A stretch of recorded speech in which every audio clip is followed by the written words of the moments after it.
Good evening, traders and investors. Will back here with another one, coming to you with a Monday market recap. Hopefully you guys had a very good day in the markets today, and that you had a very beautiful weekend as well. And in today's action, well, we had a nice little rebound here on the SPY, the Qs, and most of the market after Friday's big sell-off. We know that Friday was a very noisy day in the markets, everything from the gold and silver liquidations to the new Federal Reserve Chair nominee in the name of Mr. Warsh, and additionally, we had some lingering effects from the Microsoft sell-off, which took down a lot of the software companies out there and most of the market as well. However, today we are getting a little bit of a bounce, and it is a broad market bounce, suffice to say.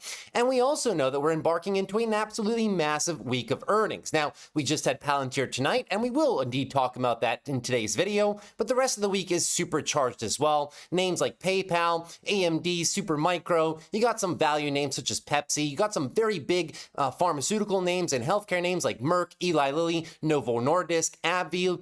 Then you got some names on Wednesday as well, like Uber, Alphabet, big old Google reporting on Wednesday after the close, but also some other key semiconductor players such as ARM and Qualcomm after the AMD on Tuesday, of course.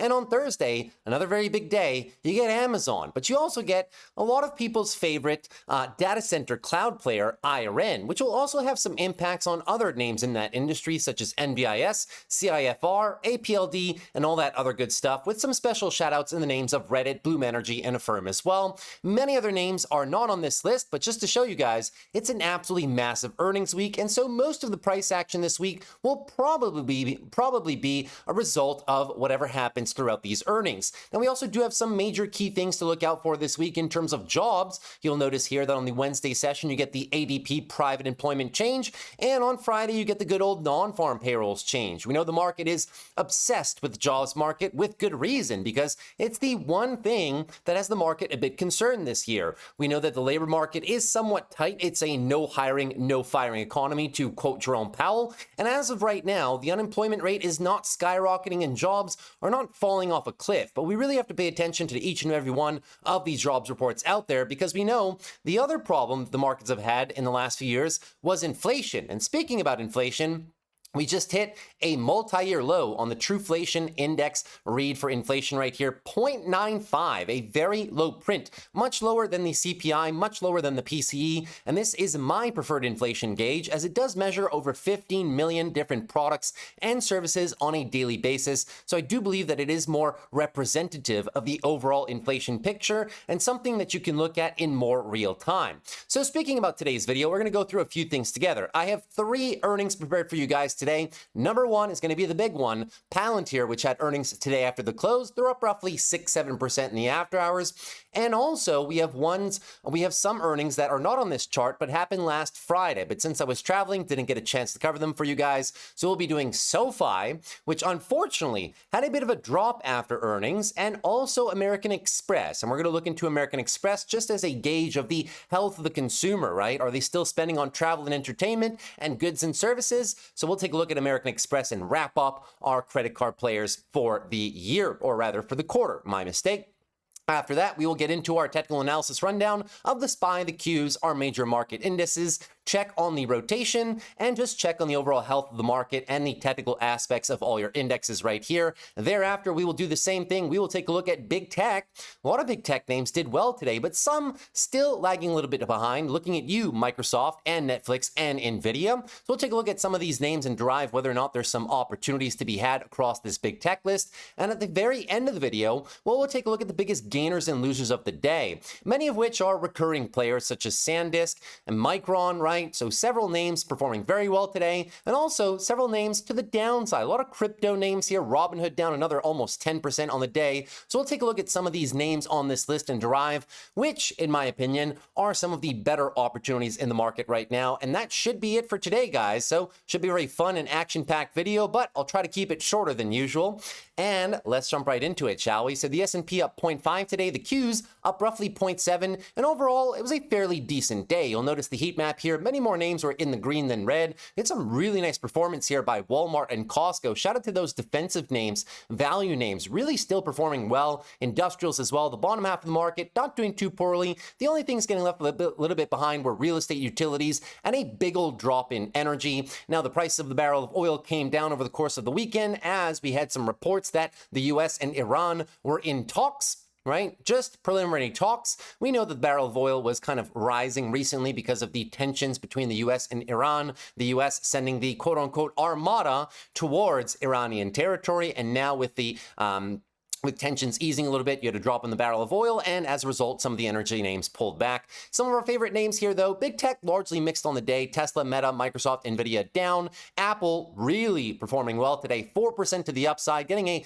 delayed earnings reaction. I thought that Apple had really good earnings, and we covered their earnings on the channel last week, and now they're actually getting the benefit of those strong earnings. Amazon, Google also having a pretty decent day, and financials and healthcare, not too bad either. So fairly broad day in the markets today, if I do say so myself.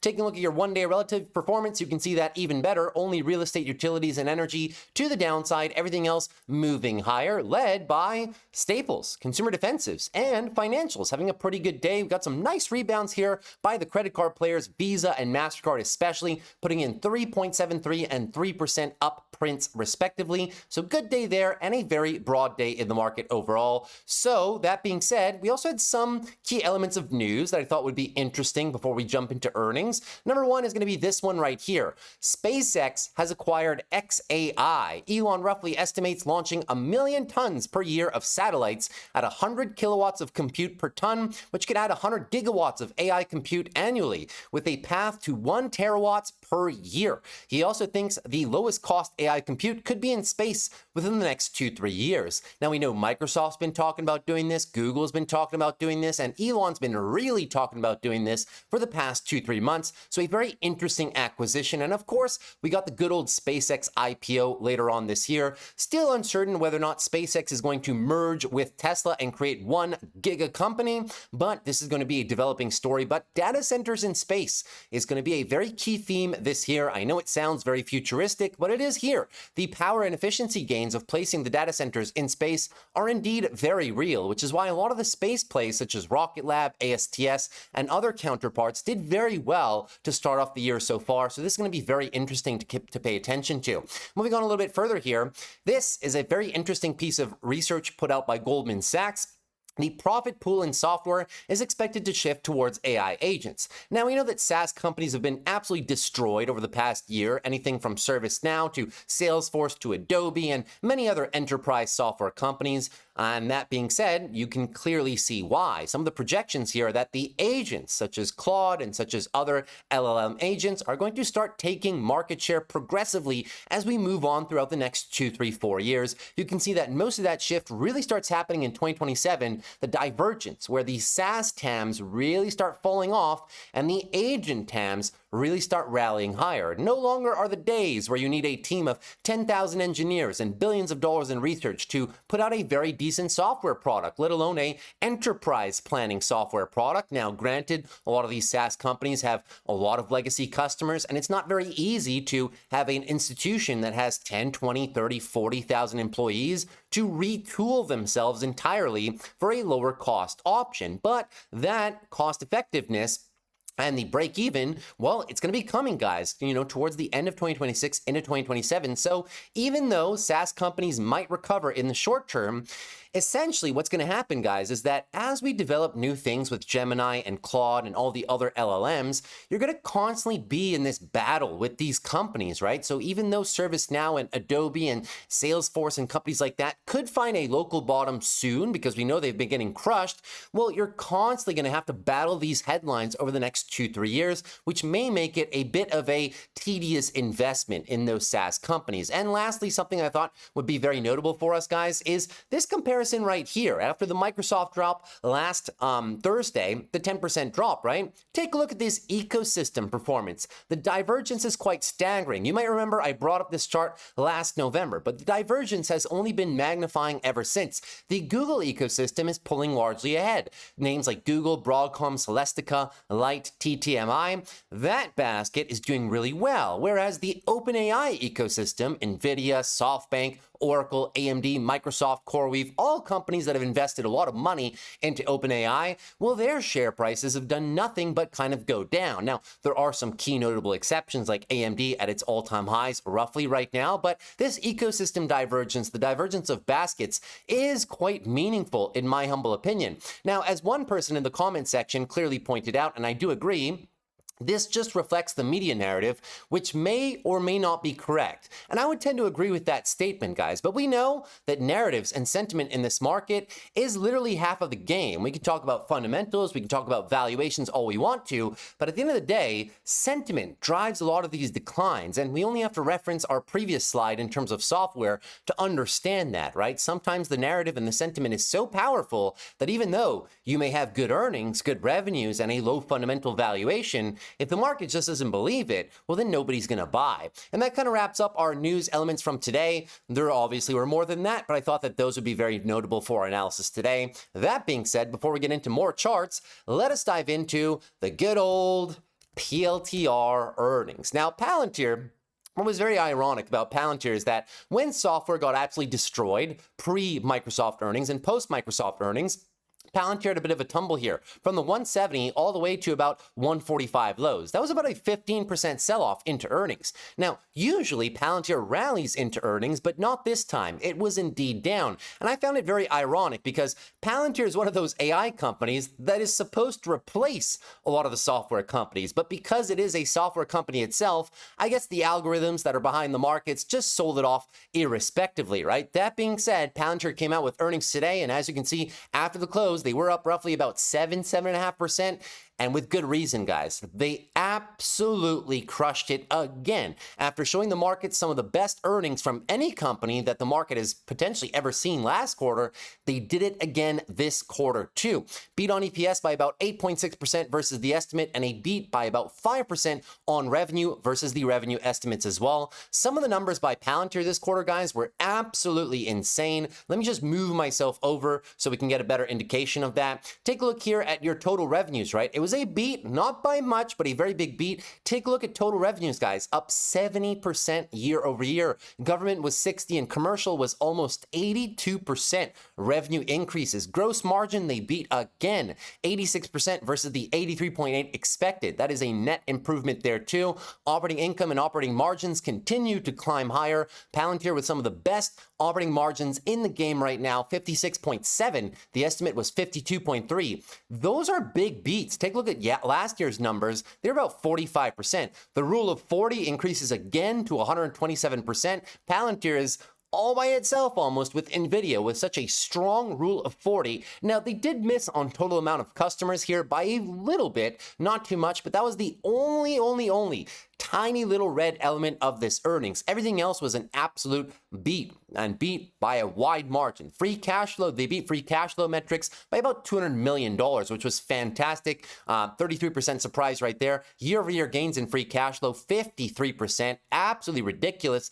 And then comes the guidance. Q1 beat obviously by a 15.7% surprise on Q1. That's going to be an increase of 73.5% over last year by the end of Q1. Operating income as well. Look at these operating income beats, guys.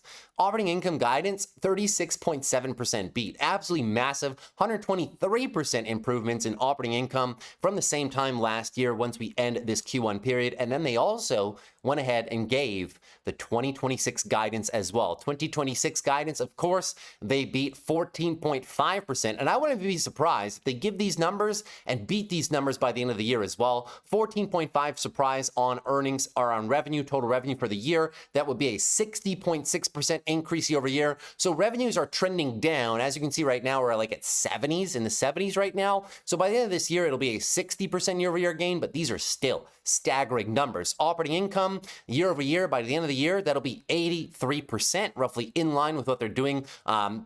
Well, roughly lower than they're doing right now, but still in line with some of the best numbers you will find in the market right now. And free cash flow, look at this free cash flow guidance beat. $4 billion versus the $2.7 billion expected. That is a 77% beat. I know my head is probably in the way of this one. Sorry, I only have one screen, but maybe you can see a little bit of the edge of that. Very solid numbers by Palantir at all. If you're a Palantir shareholder, you need to be very happy with this earnings print right there. Take a look at your total revenues. compounding and accelerating to the upside, guys. Palantir revenues is absolutely massive. Very beautiful chart right there. You can clearly see the acceleration that's been underway over the past 4 quarters and not stopping anytime soon. Look at the RPOs, remaining performance obligations, an absolute massive number here, $4.2 billion in the pipeline, absolutely dwarfing the amounts reported in the last 2 quarters. Some of the further earnings highlights, you can see the rule of 40 on Palantir up here all by itself, 127% all the way up there. Absolutely massive outperformance by this company. And I mean, we can go through tons of slides, but just for some of the efficiency gains with their AIP software and their ontology, right? I mean, look at here, just from submarines from General Dynamics, right? Submarine schedule planning down from 160 hours to 10 minutes. Those are crazy efficiency gains. Portsmouth Naval Shipyard material reviews from weeks to under 1 hour. Super strong gains right there. Obviously, a big military player is Palantir. Palantir and Accenture launching a partnership to launch to scale enterprise AI. We also heard from Alex Karp a few weeks ago, during a conference whereby they were increasing their partnership with the heavy industries division of Hyundai. So expanding a group-wide partnership. By the way, they've had this partnership for a few years in a row right now, but expanding for more revenues to the upside as well. I mean, these numbers are just staggering, guys. We can go over them time and time again, but I mean, look at these charts, right? Their net income right now is absolutely crazy. And we'll get into more numbers when I get back to the chart. Operating income skyrocketing right now. Very, very solid, guys. Rule of 40, obviously, continuously expanding. Last quarter, they were already all by themselves. Them and NVIDIA up over above 100%, right? Now increasing that to 127%. Their U.S. revenue growth, whether commercial or government revenue growth, very strong numbers. Commercial, 137%, government, 66%. These are just staggering numbers across the entire business, not only U.S., but the entire world. 82% commercial, 60% government revenue growth as well. Super, super strong, guys. But we also have to take a look at the commercial, the customer count. So U.S. commercial customer count up 49%. They did miss on total number of customers, but the customers that they are gaining are very high quality customers and return customers as well. The total customer count here up 34% year over year. Commercial alone 37%. 180 deals closed of at least $1 million, 61 of which were at least $10 million, ending the quarter with $7.2 billion in cash on the balance sheet overall. Super strong, and the number that they bury, but I think that they should highlight, your net dollar retention at the end of Q4 was 139%. So obviously, not only are people sticking with Palantir, but they're choosing to spend more and more money as time progresses as part of this beautiful software. Now, that being said, guys, I did some comparison numbers here in relation to Q3, and you'll see them. We're not going to run through every one, but I mean, look at this net margin improvement, right? 43.26% net margins. Last quarter was 40.25%, and the quarter before that, 32.6%. But it's like that for everything, right? Their operating incomes are up. They're blowing out numbers, commercial, government, all across the board. Free cash flow right now, $2.27 billion, which is a 51% free cash flow margin. You do not find a lot of companies in the market with that amount of free cash flow per revenue generated, aka your free cash flow margins, right? Or versus the operating income. So super solid retention rates, massive remaining performance obligations, and huge amounts of cash on the balance sheet. I mean, we can go over many, many more Palantir slides, but it's just going to be more of the same, guys. Just beats and raises all across the board. So the age-old question for Palantir right now is, well, can we buy the stock? Since the numbers are so good, it's up 5-7% in the after hours right now. What's the valuation look like? Well, Palantir has a unicorn valuation. Everybody knows that the valuation is quite expensive, but expensive in relation to what? Well, expensive in relation to maybe other software companies or other tech companies, but they have some metrics that no other companies are doing, right? You can't really find net dollar retention rates of 139% across the market. You very rarely find 51% free cash flow margins. You very rarely find a company that is accelerating revenues in the 60 to 70% range year over year. You don't find many companies that have 127% rule of 40 scores. So Palantir is a unicorn company. It definitely deserves a premium valuation. Does it deserve all of this premium valuation? Well, this is what I like to refer to as it depends on your time horizon. Now, Palantir right now, as it currently stands, is roughly a $350 billion company. If you ask me, as a Palantir shareholder and just removing my Palantir shareholder goggles right now and just looking at things objectively, Palantir is a unicorn company. There's no company in the industry that does what they do. They have a unique product. They have a unique way of doing business. They're a very lean company. They don't require that many employees, which allows them to have extremely solid margins and arguably a scalable business model that means that their margins will just arguably get better over time. So that being said, you will always be paying a premium for Palantir, and I truly do believe that this eventually can be a $1 trillion company. But $1 trillion by when? Not by tomorrow. Not by next quarter, but over the next 5, 6, 7 years, you would not be surprised to see Palantir inch higher as they retain government contracts, as they start accumulating more and more commercial contracts, as well as the word kind of gets out for the efficiency gains that Palantir is giving to a lot of businesses out there. Now, their revenue growth is staggering. Their EPS growth is staggering. Free cash flow gains and operating margins expansion are staggering, but at $150, it is expensive. Let's not lie here, right? It's a 130 forward price to earnings, and it's going to take them a while to grow into that. It's a 3.73 peg. Now, this is a lot better than at this same time last year when it was like a 5 peg because of the efficiency gains and EPS bumps, but still it's a 3.73 peg. This is more expensive than most companies in the market right now, save for a few cybersecurity companies. But I think Palantir has a bit more of an edge than those guys, and it's a 50 forward price to sales. So no matter which way you look at the valuation, if you compare it to traditional valuation metrics, it's not going to make sense. But then again, Palantir is not a traditional company. It's a unicorn company. So if we are investing in Palantir here, I'll be the first one to say that you probably won't make the same gains that people who invested, such as myself, down here in the, $10 to $15 range. You're just not going to get the same upside, at least not with the same speed, right? Also, even you're probably not going to get the same gains as people who invested between $40, $50, $60, $70. Those people already have massive compound annual returns, and they will maintain those as Palantir increases. But can Palantir still deliver market beating or market perform returns over the next 5, 10 years, being a unicorn company, having a unique business proposition? I truly do think so. So although the company is expensive up here, it is a buy for the right person, for the person that wants to hold this company for the next 5, 10 years, for the technology, for what Palantir is doing in this space, for the management team, which is incredible as well. I do believe that Palantir is a buy from here, and in the event the markets send us lower because the SPY and QQQs have a 10, 15, 20% pullback. I mean, it is a midterm election year. Anything can happen, and you can find it in the low 100s. It'll be a buy down there as well. Where I personally draw the line, even with all the bullish commentary, is closer to like 180, 200. That's when I start saying, that's when the compound annual growth rates don't make, well, they make sense, but it starts to be a little bit light for what I'm looking for. But in this whole 150 down to roughly lower 100 range, it is still a buy in my humble opinion, despite its very high valuations, because at the end of the day, guys, you're buying the business, and this business should do incredibly well over the next 3, 5, 7, even dare I say 10 years plus. So that being said, that's everything I had for you guys for Palantir earnings. Hopefully you guys enjoyed those. Now let's change gears a little bit and look at company number 2. So we're going to be looking at SOFI right now. SOFI, unfortunately, dropping 6% after their earnings. And you know what's unfortunate is in the pre-market, after releasing their earnings, SOFI was up 7, 8%. And then sadly, they retraced all of it and ended the day on Friday down 6, 6.5. And today, unfortunately, they added another 3.2% to the downside. So what's going on with SOFI? Did they have bad earnings? No, not at all. It's just that we know the market's been very timid recently with earnings, right?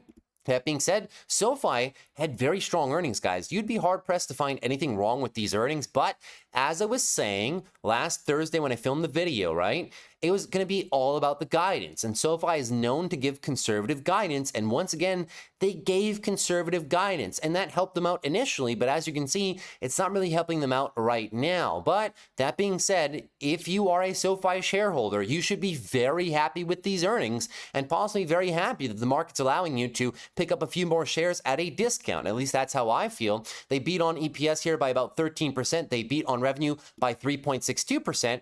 very solid numbers. You'd be hard-pressed to find anything wrong with this earnings print right there. Revenue was up 39% year over year. Members were up 35% year over year. Members added throughout the quarter was 1 million members more, which is 34% year over year. Very strong. Adjusted EBITDA margins rising and rising for roughly the past 5-6 quarters at this point. SoFi's been doing a great job at improving all aspects of their margins, everything from gross margins, operating margins, net margins, which we'll take a look at as well.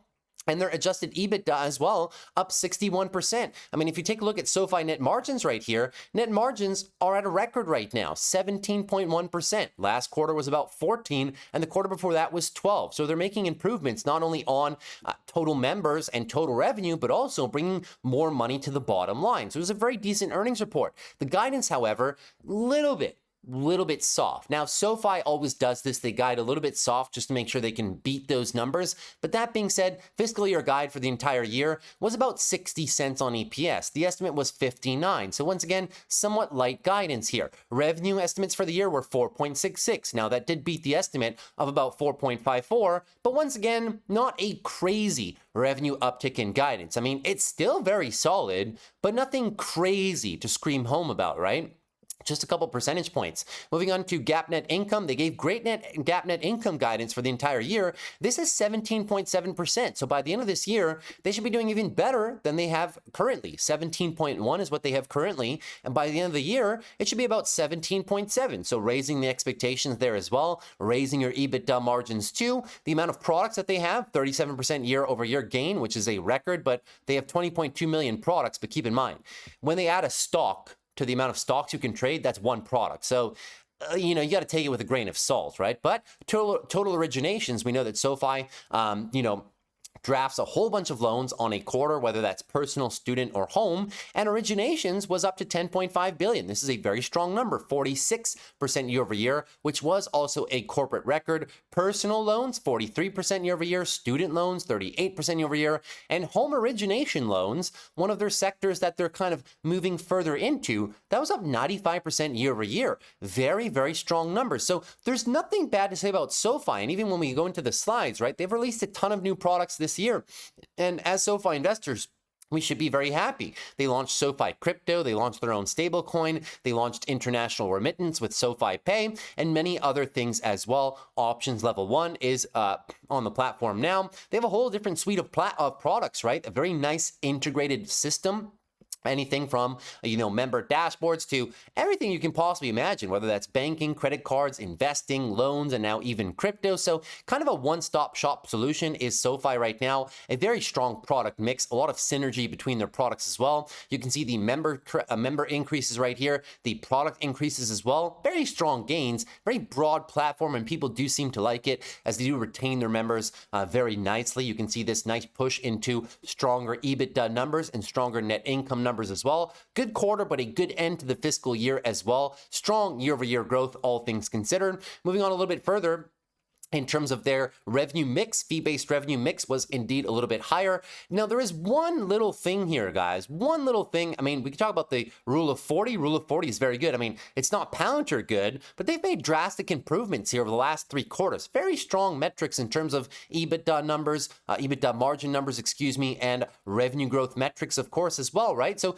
very strong. Got a nice reacceleration in revenue versus 2024 into 2025, and that's exactly what you want to see if you're a shareholder. Return on total capital employed, which is a closely watched metric for any bank, now up to 8%, which is very strong, guys. Very, very, very strong total capital employed. It'll only get better as the business scales as well. Now, the only segment that was a bit of a disappointment, if we want to say, is all the way down here. So the loan division is doing well. That's not the disappointment, but you can see what I was talking about. Home loans, originations, nice little upswing here into 2025. Student loans, very strong. Personal loans has always been the best for them, though. It's going to be right down, where can I find it here? I guess they buried it all the way down there. The technology platform segment, okay? So technology platform segment is their Galileo platform. So they build financial user experiences for other banks. You can look at names like Deutsche Bank is one of their big clients. Basically, you know, the legacy banks have very outdated software, whether that's mobile applications for their phones or websites as well, right? A lot of the UI is kind of outdated and the back end is a little bit outdated as well. That's where SoFi has a product called Galileo, which they built heavily upon in the last few years, and they had a lot of clients, right? So net revenue and contribution profit, you can see that the revenue did very nicely and contribution profit dropped as well. The only little thing here, despite you don't see a drop off in revenues and contribution profits of this platform to SoFi's total revenues, is the tech platform accounts.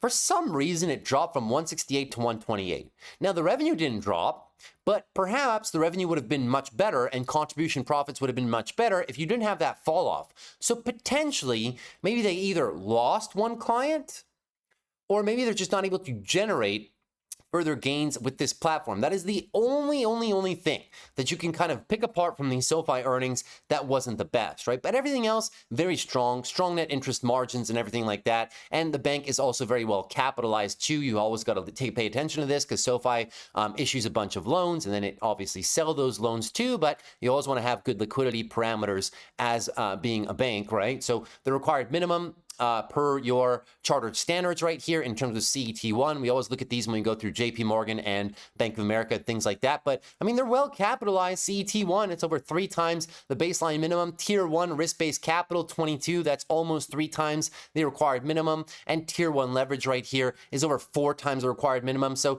there's really nothing wrong. The only one thing was the guidance. The guidance was a little bit soft, and the Galileo platform just coming in with somewhat underwhelming total member numbers. But other than that, guys, you'd be really hard pressed to justify a plus 6% earnings move into a minus 6% revenue earnings move into a minus 3% day today as well, right? That being said, in terms of the valuation, is SoFi a buy down here at $22? Well, I truly do believe so, right? The market cap has compressed a little bit since we've been trading in that higher 20s range for a better part of the last 4, 5, 6 months, let's call it. And now the market cap sits at a cool $28 billion. At 22 bucks right now, they're at about a 36.7 forward PE, which gives them about a 1.1 peg. I had to drop the EPS growth a little bit just because of the company's guidance, and the price to sales right now is a very manageable just under a 6. So the valuation is still quite compelling to add some SoFi shares, and I would not be opposed to adding in the lower 20s, even in the sub 20 range if we get there, right? Perhaps some of the easy money on SoFi has already been made. Like, you're not going to make the same returns buying SoFi here as people have when they bought down there in the $6, $7, $8 range for the longest time, or potentially even people who bought in the $10, $11, $12 range. But is it still a good opportunity to buy some SoFi here? Or if you're new to the stock, would it be an interesting purchase here? I really do think so. I can see this company growing into a 50, 60, 70 billion dollar company over the next 3 to 5 years. It's not going to happen instantaneously, but their product suites are moving along nicely. They're gaining more and more members, and they have carved themselves out a very nice space in the whole banking / fintech niche. So keep that in mind if you're looking to invest in SoFi. That's everything I had for you guys for this earnings report. Now, last one, and then we're going to get into some charts. This one, American Express. So AXP had their earnings last week on the Friday morning session too, and they did drop about 2-3 percentage points, and today we were kind of flat. So that being said, what happened for American Express earnings? Well, they missed by a fraction of a penny on EPS, just enough to give them a red little box down here on TradingView, but the revenue also beat by a fraction of a few pennies here as well, by about $61 million. All in all, though, guys, American Express, very solid earnings. And although it's not the fanciest company, it's not the most attractive company for a lot of you people out there, American Express is one that I hold in a couple of my portfolios, and here is why. It's a very solid company. They do have their niche. So taking a look at some of the earnings highlights, total revenue, net of interest expense, that was up 10% year over year. Very solid numbers, similar to Visa and MasterCard. EPS was up 16% year over year. Provision for credit losses, which you got to pay attention to, right? 1.4 billion. Under the estimate of 1.47, and they have very low delinquency rates. And the reason that I invest in American Express is because it caters to a more high-end clients. You don't really have to worry about delinquency rates. They're very good at client screening before they issue credit to certain of their customers. Total billed business was up 8% per year. Processed volumes was up 12% year over year. Very solid numbers. And they gave us some guidance for this year, 9 to 10% revenue growth, which is very solid. Nothing to scream home about, but very solid. And they gave us a very nice EPS estimate as well. Moving into some of their earnings highlights, take a look at this. This is American Express's revenue growth over time. You can see there was a clear acceleration here out of 2022, but now that acceleration is kind of tapering off a little bit. That's the only thing you got to pay attention to. It's normalizing, right? So they had their big boom with a big marketing push towards Gen Z and millennials. They've acquired many of those clients in 2022 out of 2024. Management's been very pleased with their marketing push to acquire those customers. And now they potentially have a whole new cohort of lifetime long customers, which is very solid for the business. But you can clearly see the revenue growth rates are tapering back from the low teens, 13, 14%, now down to a more normalized 9-10% for the business, but still very strong nevertheless. Revenue here up 11%, EPS 16 as we said. Financial performance, I mean, very solid, guys. They're raising net income as well, 7% year over year. Very strong. They keep buying back shares every single year as well. This company is a buyback king, 2%. They reduced their shares outstanding this year. The company, guys, is a 7% free cash yield. I had to check this number a couple times because I thought it was fake. It is actually true, over 7% free cash flow yield. You do not usually find that in the market too often. To give you a frame of reference, we covered Visa and MasterCard last week. They're saying about a 3.4% free cash flow yield. So this company is over double the free cash flow yield of MasterCard and Visa. That being said, American Express is a bank, whereas Visa and MasterCard are only networks. American Express owns its own debt as part of being a bank. U.S. consumers service billed business, very strong. Commercial's never been their strong suit, but still, you like to see that growing. And you can see here, they do label goods and services was up 9%. Travel and entertainment was also up 9% year over year. So no slowdown in the consumer. But what you really want to pay attention to is not only, yes, the transaction growth here, 9%, very healthy, but I keep thinking it's the next slide. Sorry, it's not the next slide. It's in 2 slides from now, I believe. New acquisitions. Very strong. Proprietary new accounts acquired. 65% of global consumer new accounts were acquired from the millennial and Gen Z cohort. That matters a lot, guys, because that's lifelong customers for them. And 73% of those accounts are for fee-paying products, as we know that American Express loves to charge those annual fees for being part of their member services. Proprietary new cards acquire 2.9. So not as strong as some of the last 4 quarters, but still very strong numbers. The business keeps growing overall. Moving on a little bit further, this is what we got to pay attention to, the credit metrics. You might remember we brought these up when we took a look at JP Morgan and Bank of America and the rest of the banks, Citigroup, etc. You got to pay attention. At least American Express, right? How is the higher end consumer doing? Now, of course, there's a lot of middle income consumers in American Express data as well, but you always got to pay attention to these 30-day past dues and net write-off rates and determine whether or not they're accelerating as part of an economic slowdown. Not the case. 30 days past due, 1.3% only, same as the last 4 quarters preceding it. Net write-off rates, 2.1% as well, very solid. Total provision for credit losses, now you might see an uptick here, but that's of course because they have more card members.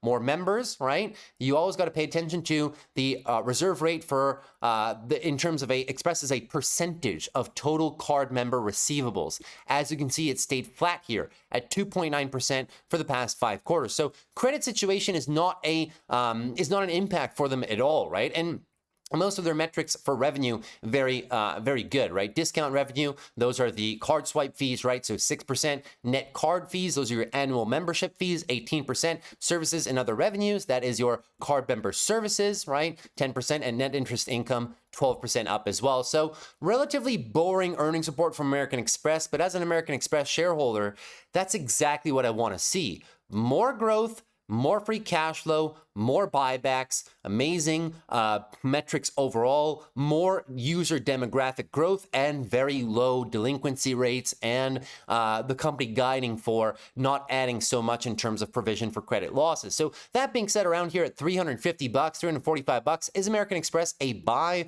now that we have been pulling back a little bit, coming into our monthly consolidation phase, which might send us all the way to the 12 EMA. You can see that American Express is a big fan of retesting the monthly 12 EMA, progressively through its market cycle. So that being said, from 350 down to about 330, is it a buy for me? Indeed, it actually is a buy for me. At 345 bucks right now, you're trading under a 20 forward PE, which is very fair. They're growing revenue and EPS at very nice clips on a yearly basis through the next few years. It's a 1.52 peg, so definitely not very expensive, and a very attractive free cash flow yield. So by all metrics, American Express is trading cheaper than Visa and MasterCard. Now, that being said, American Express does not have the margins that Visa and MasterCard have because American Express owns its own debt. As a result, American Express only has mid-teens margins, whereas Visa and MasterCard have margins in the 45 to over 50% net margin ranges, right? But American Express is a very high-quality company. Warren Buffett owns this one and has owned it for a very long time. So for me, adding some American Express shares up here through this decline, if we do get it down into the 330, 320 range, I am a very big fan. Very strong business, very good competitive advantages for the more affluent side of the consumer, and I do think that it's a company that can perform well as part of a broader portfolio. So that being said, that's everything I had for you guys for our earnings recaps. Hopefully you enjoyed that. Now, let's move into some charts, shall we? All right, so taking a look at the SPY. Oh my goodness, TradingView did it again. They sent me a ridiculous candle. All right, well, I guess we're going to do it on the futures. So futures on the SPY, not looking too bad, guys. We're very close to the all-time highs, even after the Friday and early Monday mishaps, right?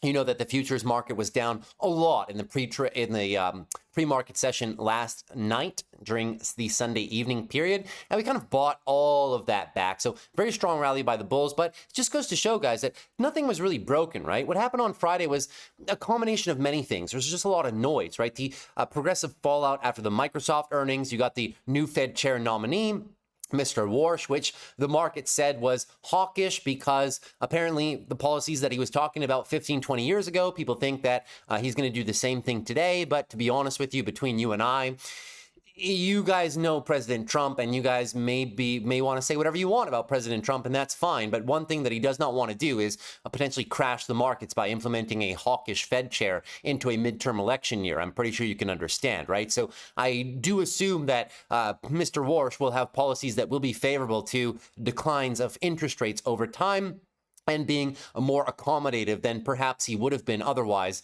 15 to 20 years ago. If not, President Trump probably would have taken Rick Reeder or maybe Kevin Hassett as well, right? So keep that in mind. But then you also had the big liquidations in gold and silver markets. And we know that when rapid liquidations happen in gold and silver, the likes of which we saw on Friday, well, it kind of just cannibalizes all the volume from everywhere else, right? You get a margin call on silver and gold, and you're forced to sell some things, and your gold and silver position is so underwater, you may have to sell other different assets too, which is why you saw large swaths of the market down on Friday. Aspects of the market that arguably should not have been down on Friday just got taken down.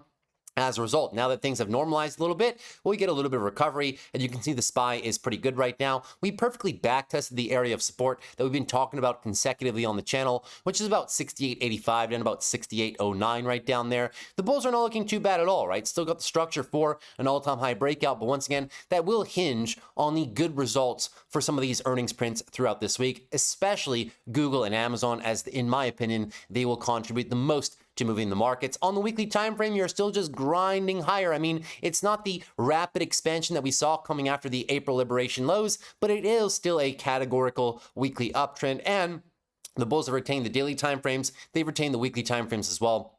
So as a result, no red flags here on the S&P. Moving on to the QQQs right now, the Qs are lagging a little bit behind their S&P counterpart. They were almost at the all-time highs last Wednesday before the good old Microsoft earnings and have since tapered back a little bit. The bulls still got a lot of space. They're trying to set up for the daily uptrend breakout. We will see if they get it. If they don't, you got nice support below us. 613 and a 605, you can clearly see it's been a nice reaction zone for the bulls, at least over the past 2 months or so. And I do expect that to be maintained, as we know that there's no macro issues in the market right now. There really isn't, right? We go through this a lot. You got a lot of bullish tailwinds in the market right now, so keep that in mind. Inflation is very low, but who knows? Maybe the jobs reports throw us a bit of a curveball this week. I wouldn't be expecting as much, but Still something to look out for in terms of a few volatility catalysts, right? Whenever the market does something that nobody's expecting, that's when you get an increase in the volatility and a decline in price. But if that does happen, you do have a lot of space for the bulls here. And on the weekly timeframes, I mean, we're still just tightening up. It's very annoying for most people. A very annoying 3-4 month tightening up range on the QQQs. And we haven't had a period of long extended consolidation like that for a very long time. It's either been just straight up trends with large liquidation flushes, right? Such as Liberation Day, or it's just been a trending market overall. I mean, there was a bit of hesitation between December and early February of last year. This is kind of a period that I can liken it to, but we haven't really had many periods of time where you've just had a consolidation range. So I'm sure that a lot of people are somewhat confused by this price action, but you are leaning quite bullish, guys. It's a tightening range with bullish macro and very bullish earnings. So the bias does still remain long, and the bulls do appear to be in control of most of all your timeframes right now. So nothing major to report right there. Moving on to financials. This one could be very interesting for a bit of an uptrend recapture, guys. We know the daily was caught in the downtrend. Now, what are we looking for here, guys? Look at the MACD down there at the bottom of my screen, right? MACD, you are currently crossing over right now. Oh, excuse me. Maybe I should move myself over a little bit so you can see the percentages.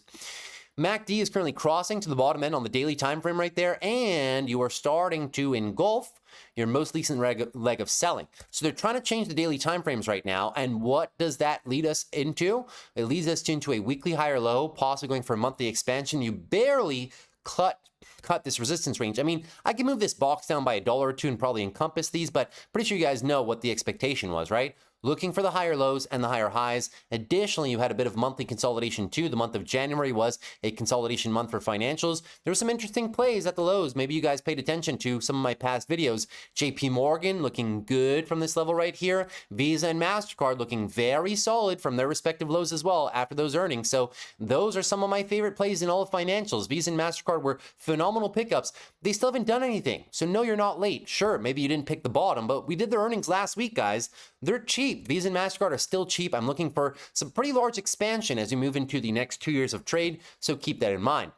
Moving on to healthcare right now, nothing really to report on healthcare. We're still kind of trapped in between time frames right now. You can see these support lows are holding at about 153.11, but you're kind of stuck, right? No very notable price action. You can see that best on the weekly time frame right here.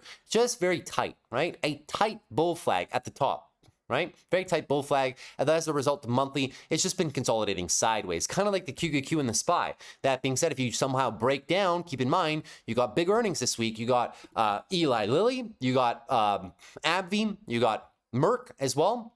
So keep that in mind, right? Very big players in that niche overall. So that could drop you. If they does drop you down here into the 149, 145 region, that's an area that I might be playing for an XLV swing trade for some higher highs thereafter. So pay attention to that one. Moving on to semiconductors. Semiconductors with a very decent day, although they're kind of losing a little bit of gas right there, right? You can see they came down really close to our new daily higher low, which is about 396. Still not losing it. So the bulls retain full control. In the event you do lose it for some reason, let's say AMD earnings is not well received tomorrow. I'm not going to say AMD earnings are bad because they won't be bad, but it depends how the market receives them. You saw SOFI, you saw Microsoft, right? So it can go either way. I think they'll have very strong earnings. We'll cover them on the channel.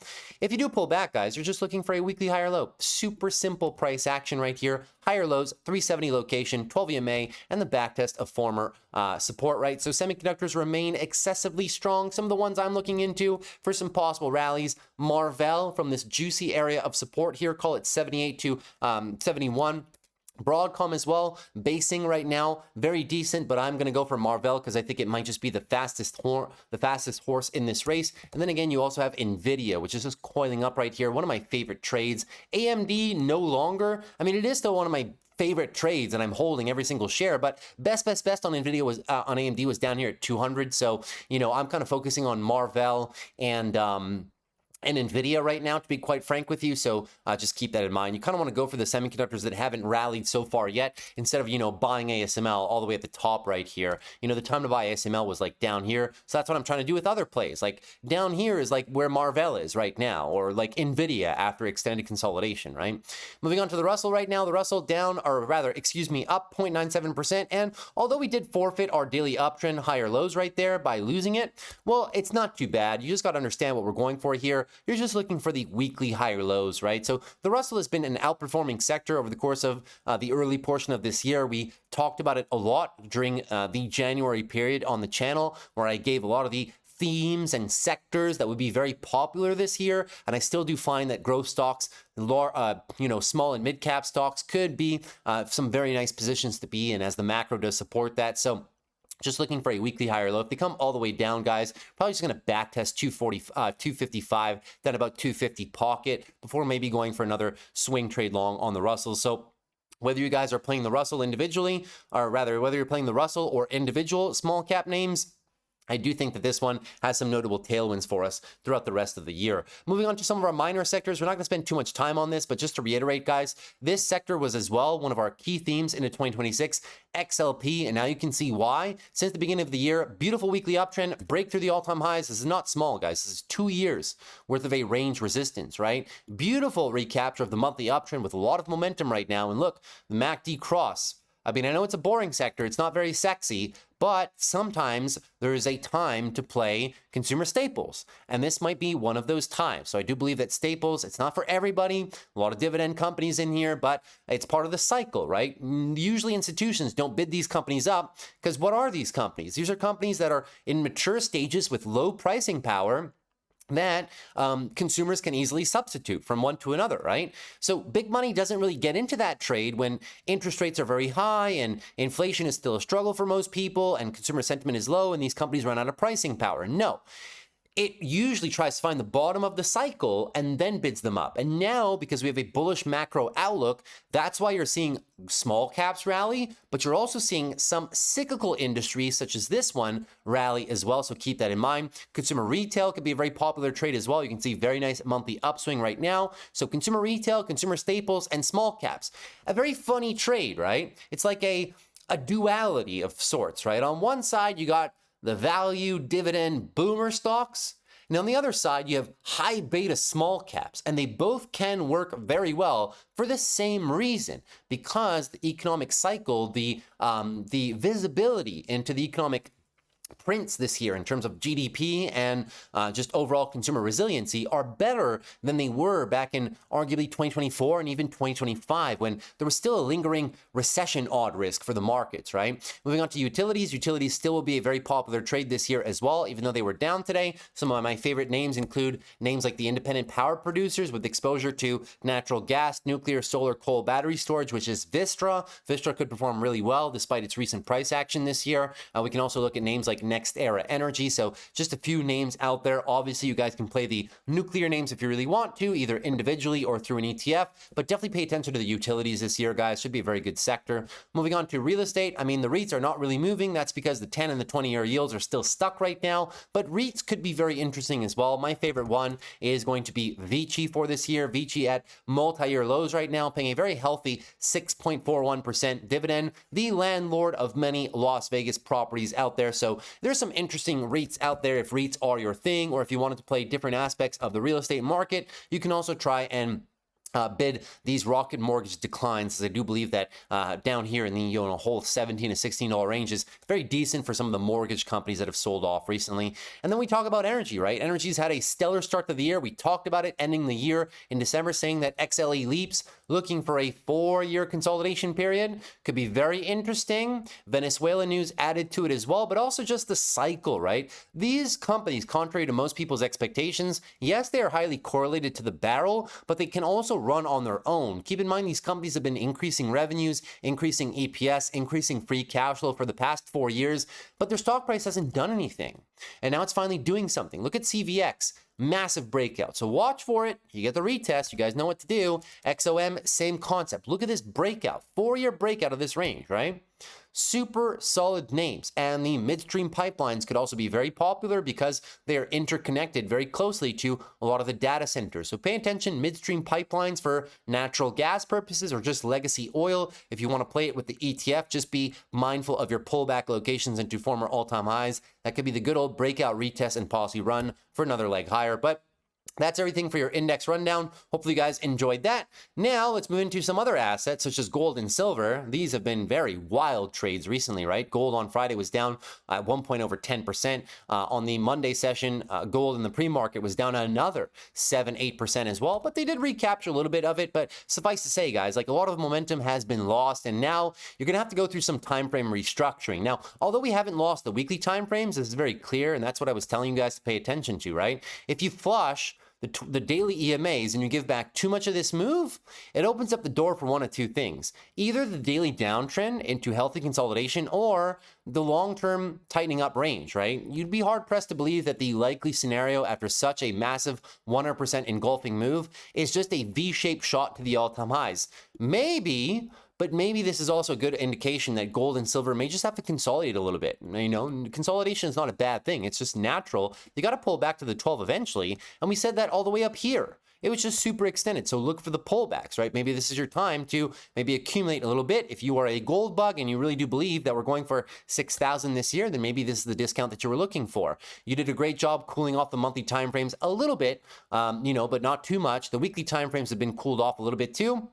And the daily definitely cooled off. So in my opinion, guys, you know, making predictions from here, it's just not the best, right? You got to really let the price action sort itself out, give ourselves a tradable bottom. And since the bulls have just lost all of this momentum right now, you got to give me a new daily uptrend if you want me to take any swing trade longs. As of right now, you're just into some form of awkward consolidation from a liquidation break. And the same thing could be said about silver, right? Silver, same concept. Beautiful daily uptrend. They were respecting this 12 EMA for the longest time. And then now things have changed. They flushed the daily 12. They round tripped all the daily leg higher, engulfed to the downside. Now the bears have short-term control. So rather than saying this is the bottom, we're going back for the V shape, well, maybe they have to iron a few things out. Maybe you got to go for a bit more of a daily downtrend swing. Maybe you got to go for the tightening range here for a while and let the price action normalize. But they cooled off the daily timeframes down there. They cooled off the weekly timeframes by a wide fashion as well. And you got a nice little back test here of the 12 EMA. So maybe silver just has to chill out here, right? Maybe if you were looking for a dip buy opportunity, maybe you finally found it at these 75, which,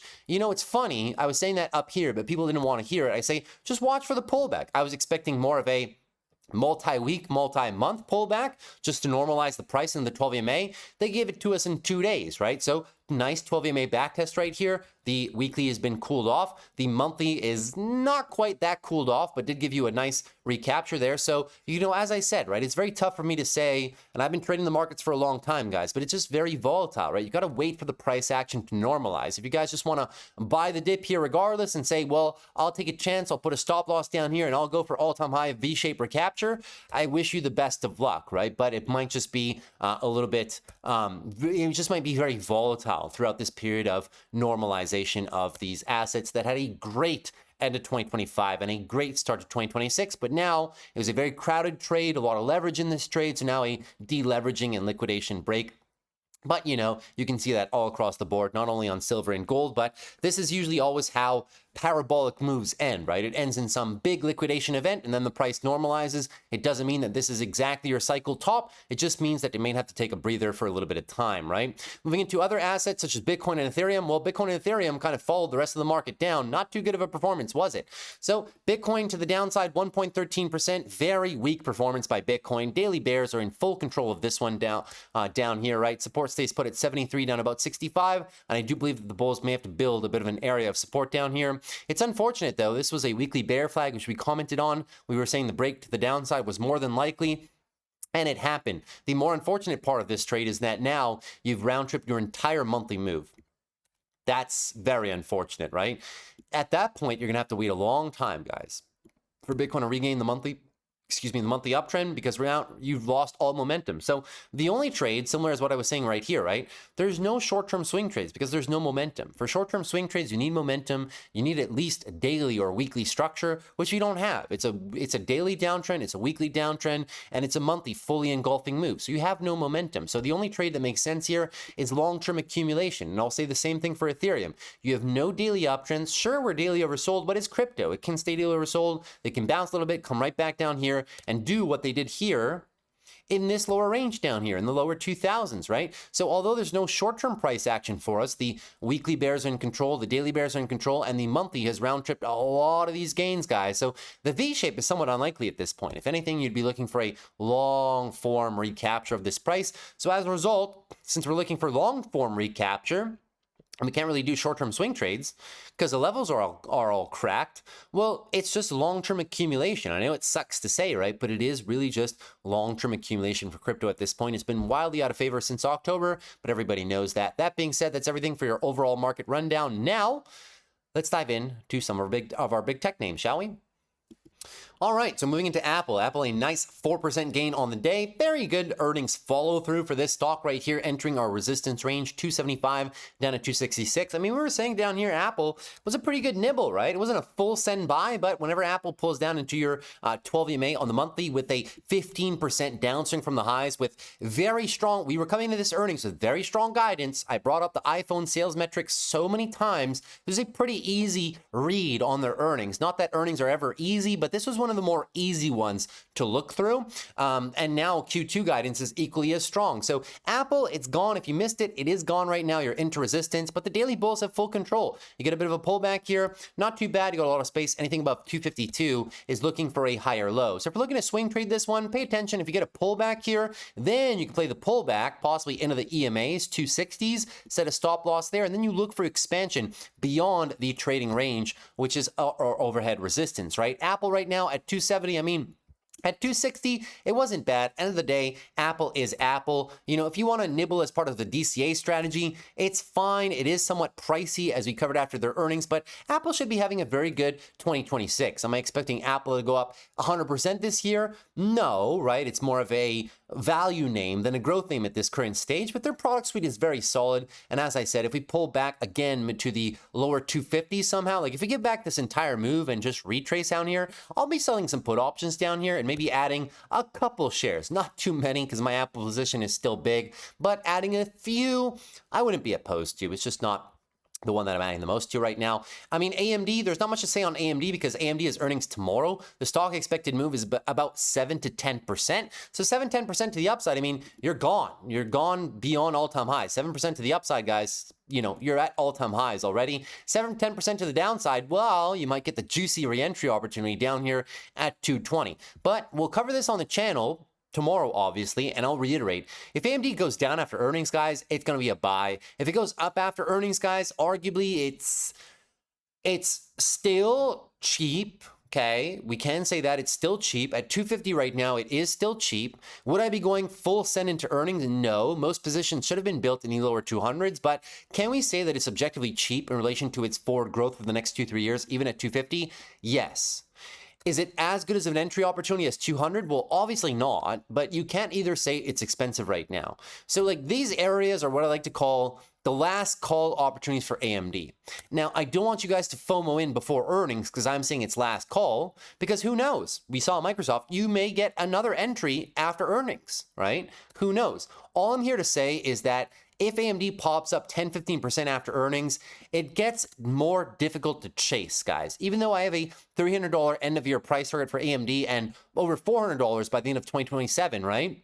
There are still some gains to be made here, but you always got to pay attention, right, to what price you're buying at and what your compound annual growth rates can be. So keep that in mind. I think they'll have great earnings, but we'll cover them on the channel tomorrow. Moving on to Amazon right now. Amazon also has earnings on Thursday. The stock should move about between 6 to 8% after earnings, and I think Amazon is coiled up to absolutely crush it. They've been holding above this support range right now, this whole 240 down about 227. So I'd like to see the bulls give themselves as much space between them and the resistance range, because we saw Microsoft, we saw SoFi. If they pull back after earnings, I'd like to get a nice back test in here. So I'd like to see some distance created. But if Amazon comes down after earnings, you will find me buying again in the 220s. As once again, if they do sell off, I think it's just going to be the market being super picky around some numbers.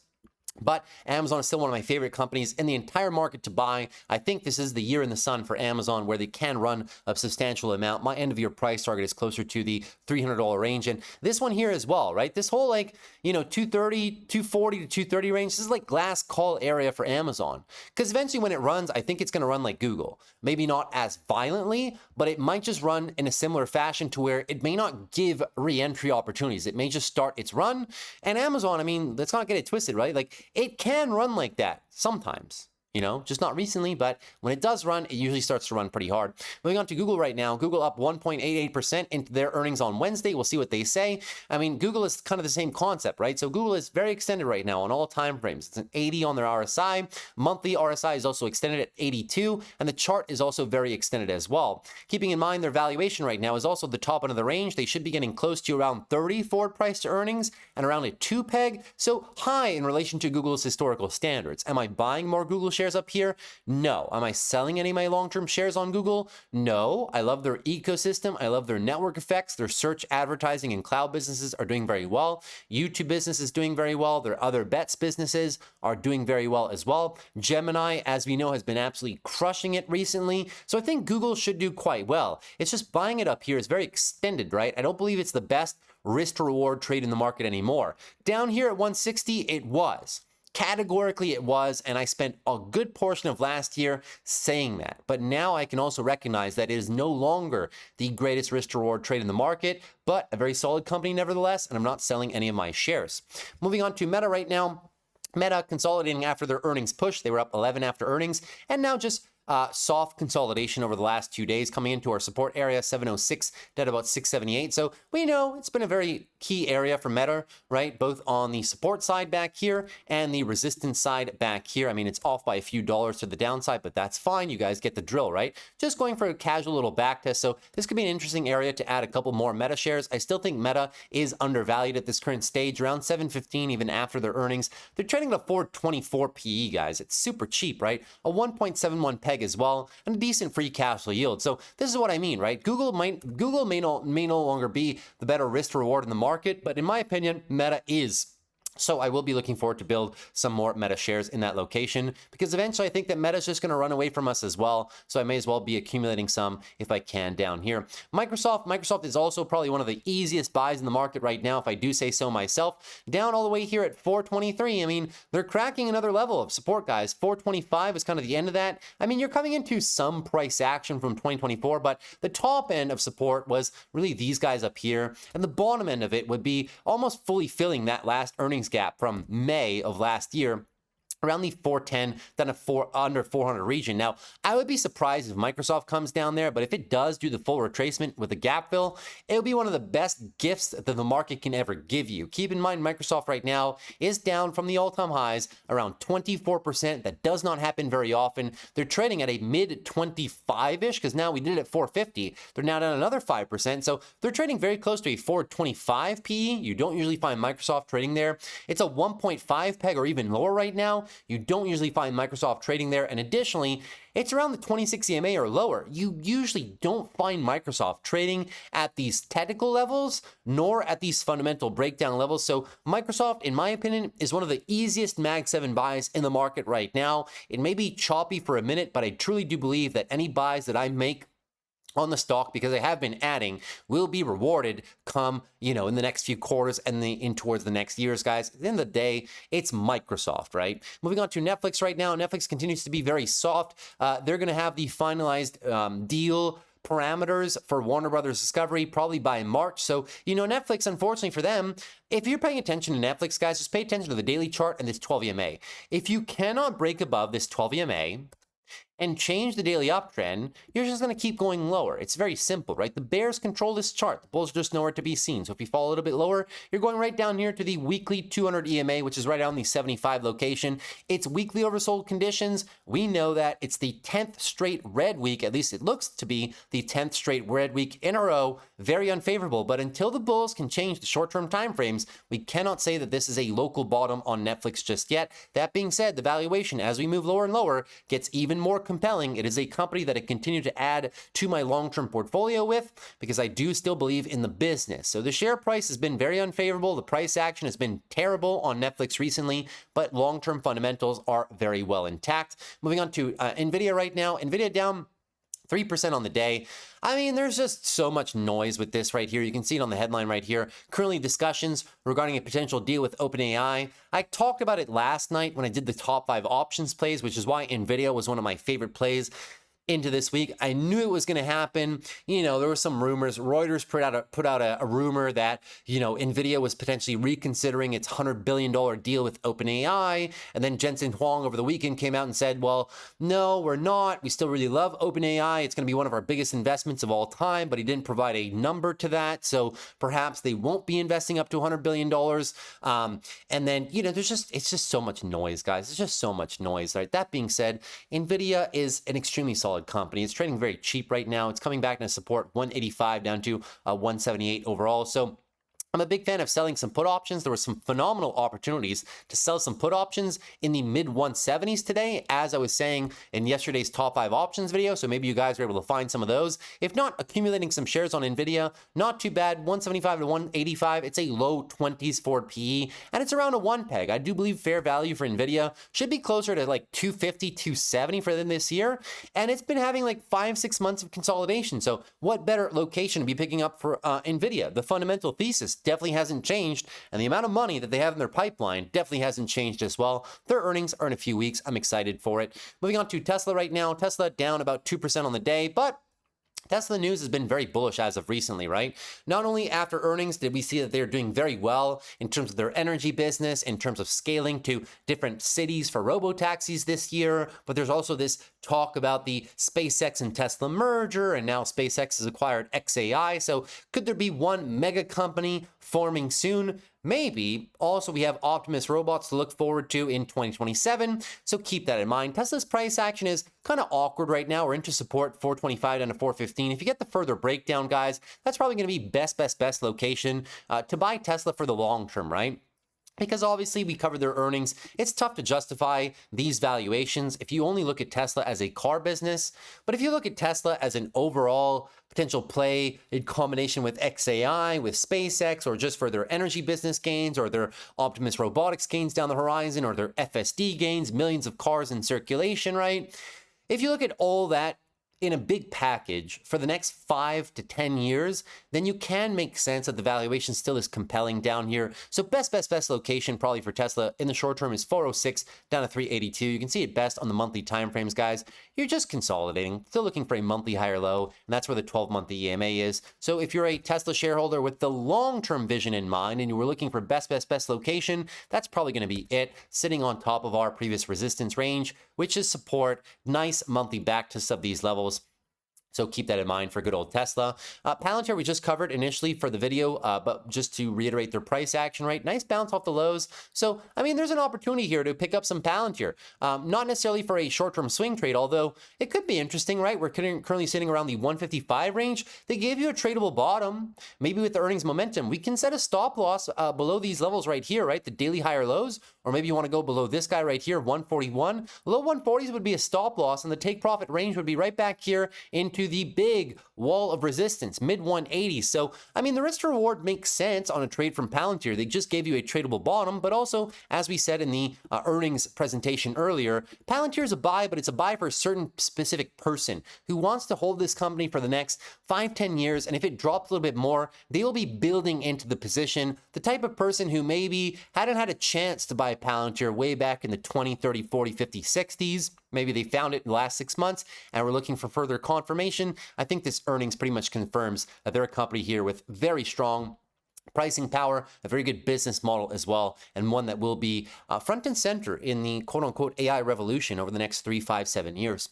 Moving on to SOFI right now. We also covered SOFI after their earnings, but just to reiterate the price action, guys, I mean, we're just doing classic monthly consolidation right now. As you guys know, the range has always been from 25 to roughly low 20s, the highs from 2021 and 2022, right? That being said, still monthly consolidation into the 12 EMA. SOFI's at a very good discount now from the all-time highs, right? Talking about a 34% discount discount. So the best way to play SoFi is just accumulation, right? Accumulation based off of the fundamentals right now, as we don't really have any short-term price action cues. So it's very tough to say. I mean, yeah, this is a short-term RSI oversold condition, but it's very tough to say this is the bottom, this is the bottom, and just go for short-term call option swings, right? But I know some of you might ask me, is it a good time to build in SoFi leaps right now or SoFi shares for the long term? Yes, but consider that you might have to DCA, right? Because if SoFi drops a level, which you can't rule out the possibility of them dropping a level, right? If they go through the low 20s, there's not much here. There's really not much here. Okay, and I'll tell you guys, like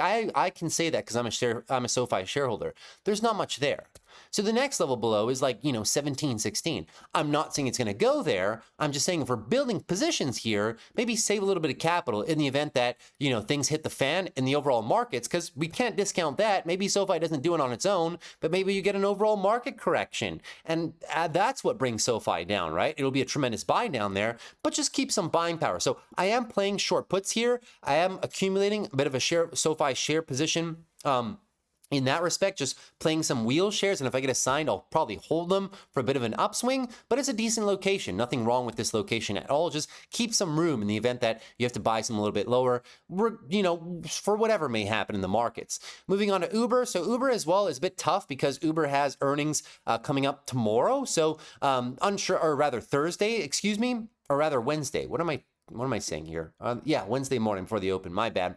So Uber, I mean, it's tough either way, right? I'd rather wait till Uber to comment on the price action. But that being said, after earnings, you don't want to see them lose these 70 lows, right? If they come down here after earnings, we'll cover them on the channel. It could be a very interesting pickup in terms of some long-term shares because we know the valuation around 80 is very fair. I think Uber is going to do really well. And if they have a big pop after earnings, well, pay attention how they react to this resistance range. They've tried to smash it twice, have gotten rejected every single time, right? But fundamentally, Uber is a sound purchase down here around 80. The valuation is quite low, but for more price action, for more price action extrapolation, we're going to have to wait until earnings because the stock's probably going to move like 8-10% either way. And lastly, TSM up a very healthy 3.27% today, just kind of doing nothing at the all-time highs right here, establishing some form of price action range. The lows 327, you guys know the drill. You lose that daily downtrend, you're going into weekly consolidation phases in the market overall. And as a result, you may find your way back into the whole 310 and 300. Here at 340, is it a good buy? It's a nibble, okay? Let's be honest, you're not buying it at the best location on the chart, but fundamentally, are you paying expensive for the company? No, it's a 26.4 PE, it's a 1.37 PEG. Price of sales is a 9, and TSM has great visibility for the next 3-4 years. So I think this company should do well. The only negative thing to ever pay attention to for TSM is the China threat of China potentially invading Taiwan, but that's been on the table for the last 6 years that I've been investing in the company. So I'm a bigger fan of playing this one when we get some pullbacks because fundamentals are never an issue. Such a high quality company, strong moat, huge competitive advantages, the best foundry in the world by far, bar none. So that being said, keep that in mind. If you're looking for some swing trades, you would be keen on waiting for a pullback into the 300s because up here, it's kind of it's just holding high and it's not really giving many attractive entry opportunities. So that's everything I have for you guys for the overall market rundown. Hopefully you enjoyed that. Now, I keep getting closer and closer to my screen. I should be sitting like this, but then I feel like I got to talk in the microphone, and then you guys get a zoomed in version of my face. Sorry, I'll try to do better and just lean back in my chair moving forward. Because I know this is kind of like awkward, right? Anyways, moving into our biggest gainers and losers, guys. So biggest gainers and losers, I'll be doing a lot less of this, meaning like I won't be spending half an hour on it per video. Today's a bit longer because we did 3 earnings. Earnings videos are going to be a bit longer, but after earnings, the videos will get considerably shorter. I'm sure you'll understand.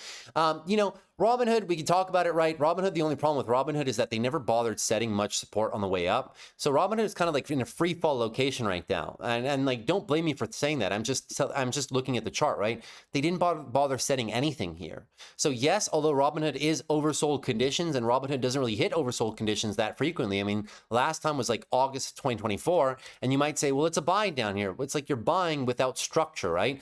Long term for Robinhood, I mean, it's $90 right now. We did last at the valuation at about 110. It would put you at about a 1.7 peg. It's okay. Price of sales is probably closer to like a 15, 14, which is also okay.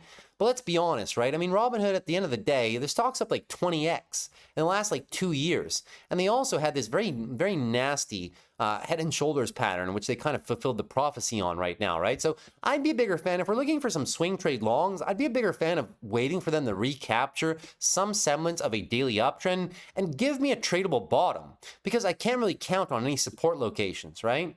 So Robinhood, is it a buy? It's not a buy for me. I think that the easy money on Robinhood is largely past us at this point. I think there are better opportunities in the market, either in small mid cap range if you're looking for quick upside. And the brokerage game, I mean, arguably SOFI has a better valuation. Now, you can say that Robinhood's a better company, they have a better client experience, they have better user growth or whatnot, and this is all true, but at the end of the day, it's all just math, right? It's just like, you know, how much upside can I truly get buying Robinhood at $80 billion market cap? You know, maybe less than I can do getting SoFi at a $27 billion market cap, right? So it's the law of large numbers has caught up with Robinhood essentially, and also it just gets bunched up with the crypto trade right now. It's very unfortunate, but that's the case, right? Crypto is good for Robinhood on the way up because it's great crypto volumes, but on the way down, when crypto has low volumes and it's selling off, well, it's not good for Robinhood. So those are my thoughts. I won't be playing this one personally. I'd rather wait for a tradable low, but that's just me. You guys are free to do you overall. The space trade continues to pull back. Pay attention to this one. It's going to be very interesting. Rocket Lab for me, and this is saying a lot, but Rocket Lab, if I can find it somehow into the low in the 60-50 range, you'll find me playing Rocket Lab. I know it's dearly expensive right now, but you will find me playing this one for a bit of a structural pullback. Every time it pulls back to the 12 or close to the 12, I start to get interested, and the space theme is going to be very solid. So I may even buy some Rocket Lab shares for the long-term position right there. So just pay attention to that pullback. Lemonade, I know Lemonade's a very popular name. Lemonade for me is a pullback location into the 60s. They have earnings coming up in the next 2 weeks, but in the event that you somehow unwind this name, I'm a fan of playing it down here in the 60s. If they don't offer me the 60 to 65 range, that's fine. I'll play other things. But Lemonade, super solid company. If you're in this one, I see no reason to sell. You should be having a nice 2, 3, 4 years ahead of you as a shareholder out there. Some of the defense names are also dropping as well. KTOS, pay attention to it. If they give re-entry for some reason down here, mid 70s, it could be a very interesting pickup for a lot of you guys out there. And the valuation up here at 130 was unquestionably very rich, but down here around the $80 to $70 location, if you're looking for drones and military, that one's decent, and so is AVAV. I'm building a position myself on AVAV. My initial buys were around the 310 location, and I will be building into this one as we drop into the mid to low twos, and just building some shares that I'll look to hold in this company for the next few years, as I do believe the market cap can give some good expansion, and they do have their place in the whole drones and military purposes, which we know is a very popular trade recently, right? Speaking about some of these data center plays. So we know that the data center plays have not been very favorable as of late.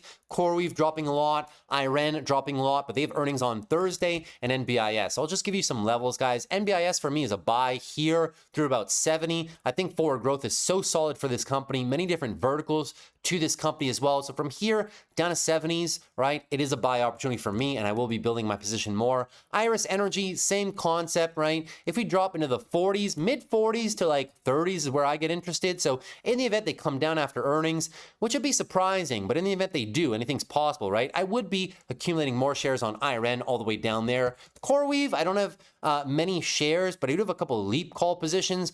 CoreWeave for me is like, you know, low 80s to like mid 70s also. So those are the three companies that I have. Special shout out to CIFR or APLD or whichever one you guys are playing. Those are perfectly fine as well. We talked about the energy plays. I like Vistra. Some people ask me about Constellation Energy. Constellation Energy is also decent up here. You're talking about a 285, right? It's a 1.76 peg. It's about a 3-4 price of sales. It's not too bad. We know that CEG will definitely be here to stay for the nuclear power play. Or if you just don't know which one to pick, guys, you can also do a nuclear ETF like NLR, or NUKZ is a very popular one as well. There's some small cap names like LEU and UEC that people offer and reference, and those are fun if you want to have some small cap exposure. But if you're just not too sure which one to pick, the larger ones, the CCJs, the CEGs, the Vistras, right? You can just play a broad nuclear ETF, and I think that you should do quite well over the next 2-3 years as a bit of a cyclical play overall. And I think that's everything that I really wanted to cover in terms of the biggest decliners of the day. And we did reference many of them when we were talking about the overall video today. To the upside, the memory trade just remains excessively strong here, guys. I mean, if you want to chase SanDisk, it's all up to you. You guys at day trade or short-term swing trade probably will have a much better success rate with this one. If you're buying this one for long-term gains, well, Keep in mind that memory is cyclical. Now, I know when I say that, people just won't believe it, but it is cyclical, meaning like it's cyclical. It's less cyclical than it once was, but it's still cyclical, right? I mean, the fabs are coming online. Micron and SanDisk's fab, their new production facilities are coming online like 2027. So there won't be a memory shortage beyond 2027 and into early 2028. It will normalize. So my question to you and the question to the market overall is, how long does this last? Knowing that there won't be a perpetual memory shortage, when does the stock actually hit its peak? Because it's hitting peak pricing power at the peak of the shortage now, right? Many analysts have a price target of 700 to 1,000, right? EPS is going to peak, right? And revenue as well is going to peak next year into 2028. So keep that in mind. Now, how do you reconcile that? Well, it's very tough, but you have to understand that if you're buying this towards the tail end. It's like a range, right? You either know that you're early or you know that you're past the midpoint. Now you're past the midpoint. Whether you choose to participate in these is up to you. Micron arguably is a more favored buy for me, just because they have more going for them overall, and they can sustain a little bit longer here, in my humble opinion, and the valuation is a little bit better than SanDisk. Micron only trades at about 10, 12 forward PE, whereas SanDisk trades at a 30, both being arguably cheap in relation to the memory shortage right now, et cetera, et cetera, et cetera. But if I were looking to quote-unquote chase one play or just close my eyes and buy the memory narrative, I probably would be buying Micron, yes, even up here, because yes, you can even justify the valuation up here, but that's just me. I think that's pretty much everything that I wanted to cover today, guys. Obviously, there's many more that we can reference, but I did say I'd be keeping these videos a little bit shorter, so maybe we'll cover more niches of the market as we kind of move into the rest of the week. But that's pretty much everything I had for you guys today. So hopefully you enjoyed. I mean, we'll be covering so many earnings this week that